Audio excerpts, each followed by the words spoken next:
कुमार जी, और आज के कार्यक्रम में सुबह से यहाँ पर उपस्थित वीडियो बना रहे हैं, नाबार्ड से जुड़े हुए, मंत्रालय कवर करते हैं, सहकारी समितियों से जुड़े हुए और करते हैं हम लोग डिस्ट्रिक्ट कोऑपरेटिव बैंक से पूरे और ग्रामीण विकास बैंक से जुड़े हुए सभी भाइयों बहनों, आप सभी को बहुत बहुत शुभकामनाएं।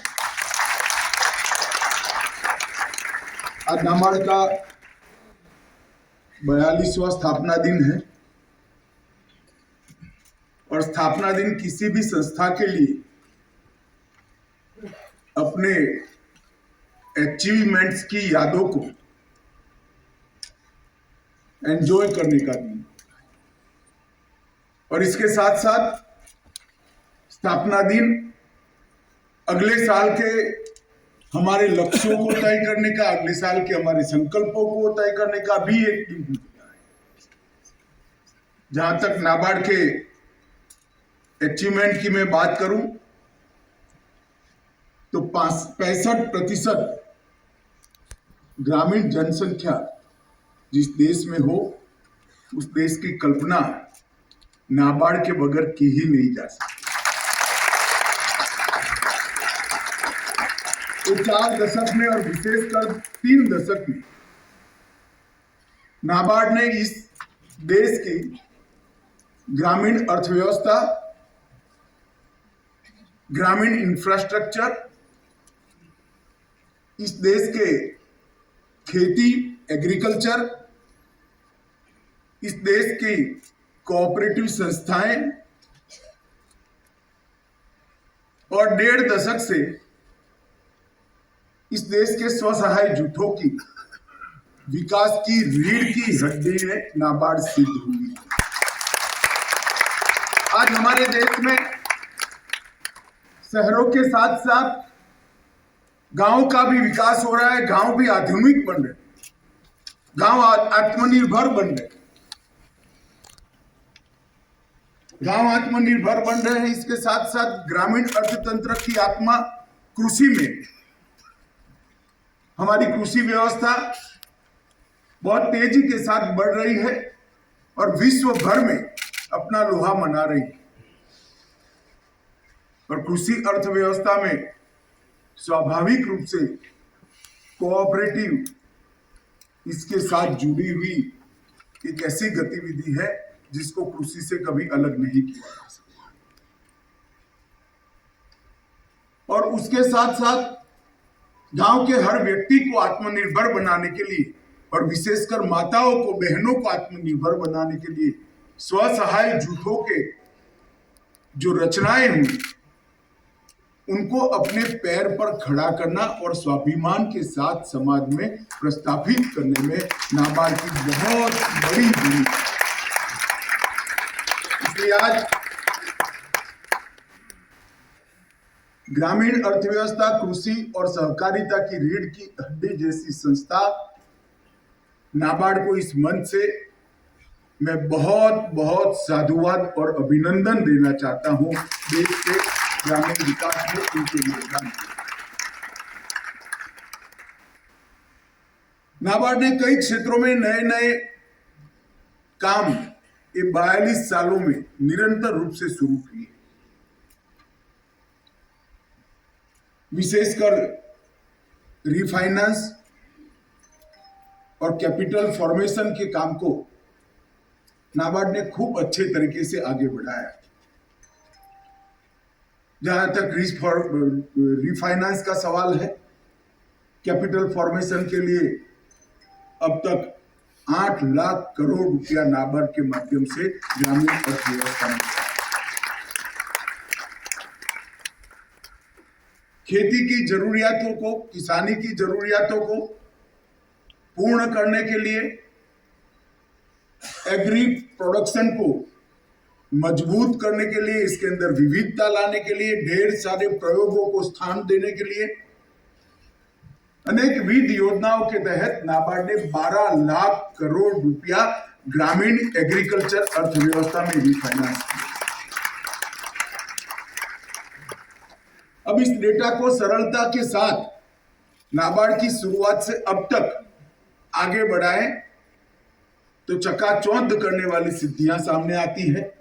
ये 42-4 में नाबार्ड ने 14% के वृद्धि दर के साथ 20 लाख करोड़ रुपया ग्रामीण अर्थव्यवस्था में रिफाइनेंस कर दिया। ये जो सिद्धि है, इसके बगैर देश की ग्रामीण अर्थव्यवस्था और ग्रामीण विकास की कल्पना ही नहीं की जा सकती। और जहां तक ऋण का सवाल है,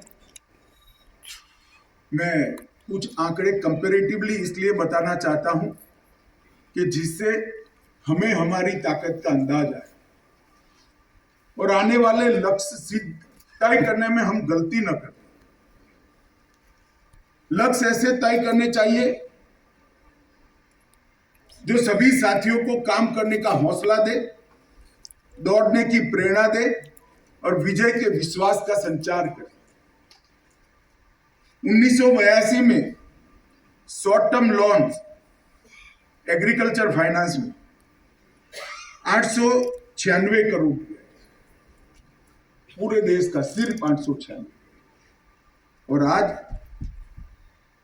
1,58 लाख करोड़ तक पहुंचाने का काम, 1,58,000 करोड़। ये छोटे किसान को बेचारे को मालूम नहीं है कि इसकी 1.5 एकड़ जोत के अंदर उसको जो 15,000 रुपया मिला है, ये किस व्यवस्था से आया है। मगर ये 1.5 एकड़, 2 एकड़, 3 एकड़ जोड़कर जब पूरे देश का योग बनाते हैं तो 1,58,000 करोड़ रुपया आज फाइनेंस हो चुका है। लॉन्ग टर्म लोन 1982 में सिर्फ 1 करोड़ रुपया, उसको 2300 करोड़ तक पहुंचाने का काम नाबार्ड के माध्यम से। तो मैं इसलिए बताता हूं कि हम आजादी के अमृत महोत्सव के वर्ष में हमारे देश को आजाद हुए 75 साल समाप्त हो,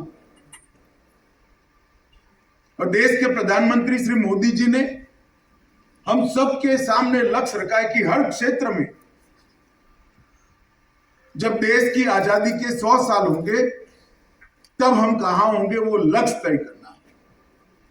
और मैं मानता हूं कि ग्रामीण अर्थव्यवस्था के विकास का, देश की एग्रीकल्चर के विकास का, देश की कोऑपरेटिव व्यवस्था के फाइनेंस के विकास का और देश के स्वसहाय जुटों को और ग्रामीण इंफ्रास्ट्रक्चर को बढ़ाने का लक्ष्य नाबार्ड के अलावा और ये लक्ष्य आपको आपके अचीवमेंट्स को ध्यान में रखकर तय करना पड़ेगा। ग्रामीण इंफ्रास्ट्रक्चर की बात करें तो ग्रामीण इंफ्रास्ट्रक्चर डेवलपमेंट फंड के तहत 5 लाख करोड़ रुपया सैंक्शन हो चुका है। इरिगेशन की बात करें तो नाबार्ड के माध्यम से 41 मिलियन हेक्टेयर भूमि इरिगेशन के लिए, इरिगेशन के नीचे आई है, जो टोटल इरिगेटेड लैंड का 60% है। इसका मतलब देश में 10 हेक्टेयर भूमि इरिगेट होती है तो उसमें से 6 हेक्टेयर भूमि आपके पुरुषार्थ और आपके योगदान से। मैं इसलिए बताना चाहता हूं कि आपको भी एक अंदाज होना चाहिए कि देश की ग्रामीण अर्थव्यवस्था में प्राण पूरने के लिए नाबार्ड ने कितना बड़ा योगदान किया है। वेयर हाउसिंग की बात करें, विशेषकर तहसील कक्षा के और ज्यादा से ज्यादा जिला कक्षा के वेयर हाउसिंग में, इसमें 13 मिलियन मेट्रिक टन की क्षमता के वेयर हाउसिंग नाबार्ड के फाइनेंस से खड़े हुए हैं।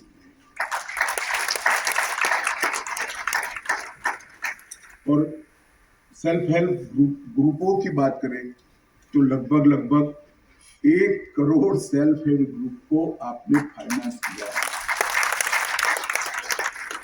और ये दुनिया का सबसे बड़ा सूक्ष्म वित्त पोषण का कार्यक्रम, माइक्रो फाइनेंस का सबसे बड़ा कार्यक्रम कोई है तो 1 करोड़ सेल्फ हेल्प ग्रुपों को फाइनेंस करना। और ये सिद्धि भी आपके माध्यम से देश ने प्राप्त की है। जब किसान क्रेडिट कार्ड की कल्पना की गई, मैं उस वक्त पैक्स का चेयरमैन था। जब परिपत्र आया तब मैं सोचता था इस देश में ना कनेक्टिविटी है, ना कंप्यूटर है, किसान क्रेडिट कार्ड कैसे होगा। परंतु आज लगभग 7.5 करोड़ किसानों को किसान क्रेडिट कार्ड नाबार्ड ने देने का काम किया। 7.5 करोड़ किसानों। हाँ, उस वक्त कंप्यूटर नहीं थे तो पासबुक दे दी, मगर अकाउंट का व्यवहार क्रेडिट कार्ड जैसा कर दिया। और अब कंप्यूटर भी आएंगे, ऑनलाइन भी बैंकें जुड़ेगी, पैक्स भी ऑनलाइन जुड़ेगी। और आज ही मैंने क्रेडिट कार्ड बहनों को दिया है, जो हमारी दूध के उत्पादन करने वाले गांव की बहनें हैं। एक क्रेडिट कार्ड लेकर जाकर मॉल के अंदर स्वैप करेगी, तब मॉल वाला भी कनिष्ठ देखता रह जाएगा। इस प्रकार से मेरी बहनें मार्केटिंग बाजार के अंदर से खरीदी करती है। और लगभग पीएम किसान से सभी किसानों को किसान क्रेडिट कार्ड के तहत हमने कवर करने का लक्ष्य रखा है। लगभग नाबार्ड के पास देश में 7,000 एफपीओ है, जो कृषि उत्पाद को, किसान को कृषि उत्पाद का अच्छा भाव मिले और कम दाम में अपने उत्पाद को बेचना न पड़े, इसकी व्यवस्था कर रहे हैं। और सहकारिता विकास निधि की स्थापना 92-93 में हुई। सिर्फ 10 करोड़ के कॉर्पोरेट से ये निधि की स्थापना हुई थी। आज लगभग 293 करोड़ के कॉर्पोरेट हो चुका है। ये बताता है कि कितने खंत के साथ आपने काम किया है। और अब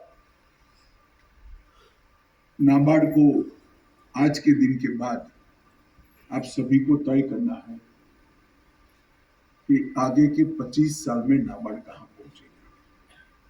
ये संकल्प का वर्ष है और अमृत काल 75 से 100 साल की यात्रा, इस संकल्प से सिद्धि के 25 साल अमृत काल। मेरा नाबार्ड के अध्यक्ष जी से आग्रह है कि नाबार्ड के लक्ष्यों की तय करने के लिए नाबार्ड का बोर्ड ही सिर्फ तय न करे।